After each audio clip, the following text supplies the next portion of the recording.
పిఠాపురంకి సంబంధించి ఎక్కడెక్కడ ఇలాంటి పరిస్థితులు ఉన్నాయి వీటన్నిటి మీద సమగ్రంగా ఒక కమిటీ చేయాలి. మన ముఖ్యమంత్రి గారితో కూడా మాట్లాడుతున్నప్పుడు ఇది ఈ మాట మాట్లాడాము. దీని మీద అసలు టోటల్గా ఏమేమి ఉన్నాయి రాష్ట్రంలో ఎలాంటివి అన్నీ ఇది మొత్తం వరదలు తగ్గిన తర్వాత దీని మీద ఒక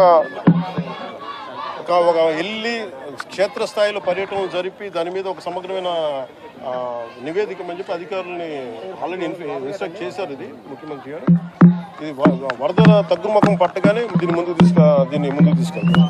ఎంత ఇప్పుడు నష్టం కూర్చొని ఎంత అంచనా వేయలేము. అంటే మీరు చెప్తున్న ఒక లెక్క ఉంది, లేదా ఇంకొన్ని చోట్లేమో పత్తి కొంత పోయింది, మనకి వరి పోయింది, మన పత్తి దాదాపు 90 హెక్టార్లు పోయింది.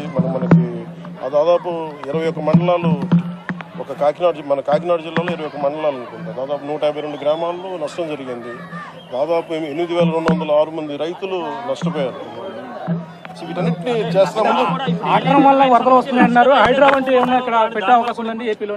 అంటే మీకు యాక్షన్ కావాలా? యాక్షన్ ఫిల్మ్ అంటే ఇది మనం హైడ్రా అలాంటి తీసుకోవడానికి మేమేం నమ్ముతామంటే చాలా మనం సమాజంలో ఉన్న ఎవరైతే ఎన్క్రోచ్మెంట్ తెలిసి చేయొచ్చు తెలియక చేయొచ్చు అందరి స్టేక్ భాగస్వాములతోటి మాట్లాడి కష్ట నష్టాలు ఏమున్నాయి ఇవన్నీ తెలియజేసిన తర్వాత వాళ్ళకి నోటీస్ ఇచ్చి వాళ్ళకి పునరావాసం చాలా వరకు చేసిన తర్వాత ముందుకెళ్ళాలనేది నా వ్యక్తిగత అభిప్రాయం. దీన్ని నేను సీఎం గారి దృష్టి కూడా తీసుకున్నాను. మీకు ఈరోజు మీరు అన్నారు కదా మీరు ఏమేమి హ్యాండ్ చేస్తాను, అలాగే అవసరమైన మెయిన్ వాళ్ళు అడుగుతాను కనీసం గొంతులు పూడ్చమని అడుగుతాను. దానికి సంబంధించిన శాండ్ బ్యాగ్స్ రెడీగా అందుబాటులో ఉన్నాయి.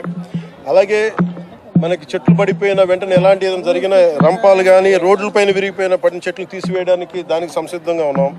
అలాగే జేసీబీ లాంటి వాహనాలని సంసిద్ధంగా ఉంచాం.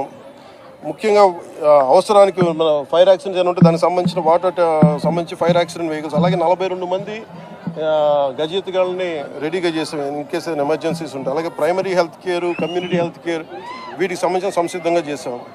అలాగే గవర్నమెంట్ జనరల్ హాస్పిటల్లో కూడా డాక్టర్స్ని 24/7 అందుబాటులో ఉంచమని వారికి ఇన్స్ట్రక్షన్స్ ఇవ్వడం జరిగింది. అలాగే ముఖ్యంగా గర్భిణీ స్త్రీలు కానీ బాలింతలు కానీ ఎవరున్నా కానీ వాళ్ళని సురక్షిత ప్రాంతాలు తరలించే బాధ్యత కలెక్టర్ గారు పర్యవేక్షిస్తూ ఉన్నారు.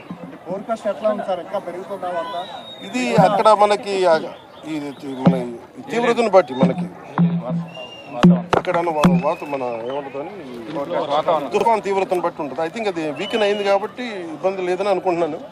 వ్యక్తిగతంగా జరగకూడదు, ప్రకృతిని శాంతించమని నేను కోరుకుంటున్నాను.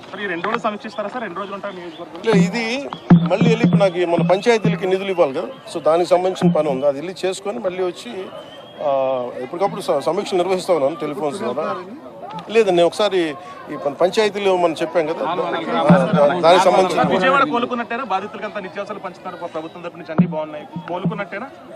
ఇది ఇంత వరద వచ్చిన తర్వాత రాత్రి ఎవరు కోలుకోలేదు. మనం ప్రాక్టికల్గా మాట్లాడదాం. కాదు ఏంటంటే ప్రభుత్వం ఎంత సంసిద్ధంగా ఉందని చెప్పడానికి ఇలాంటి కష్టాలు వచ్చినప్పుడు నేను అమెరికా లాంటి దేశాల్లో కూడా మీకు కూర్చోబెట్టి మియామి లాంటి చోట, ఫ్లోరిడా లాంటి చోట తుఫాన్లు వస్తే మొత్తం ఒక లక్షలాది మంది, వేలాది మంది నిరాశలు అయిపోతారు. In their advanced country. అలాంటిది మనకి నేను అడిగేది మేము ప్రభుత్వం తరపు నుంచి లేదంటే అధికారుల తరపు నుంచి సంసిద్ధంగా ఉన్నాం. అలాగే మేము కోరుకుంటుంది కూడా ప్రతి ఒక్కరు కూడా దీన్ని బాధ్యత తీసుకోవాలని, అలాగే వైసీపీ నాయకులకు కూడా విమర్శల కంటే కూడా మీరు వచ్చి ఆ రంగంలో దూకాలని నేను కోరుకుంటున్నాను. అంటే కుట్రకోణం ఏదో ఉందంటున్నారు, బోట్లు రావడం కృష్ణానదికి కుట్రకోణం ఏదో వాళ్ళు ఏదైనా చేయగల నాకు తెలియదు కానీ అది నాకు అవగాహన లేదు. దాని మీద నేను వింటున్నాను కానీ మీరు చెప్తున్నారు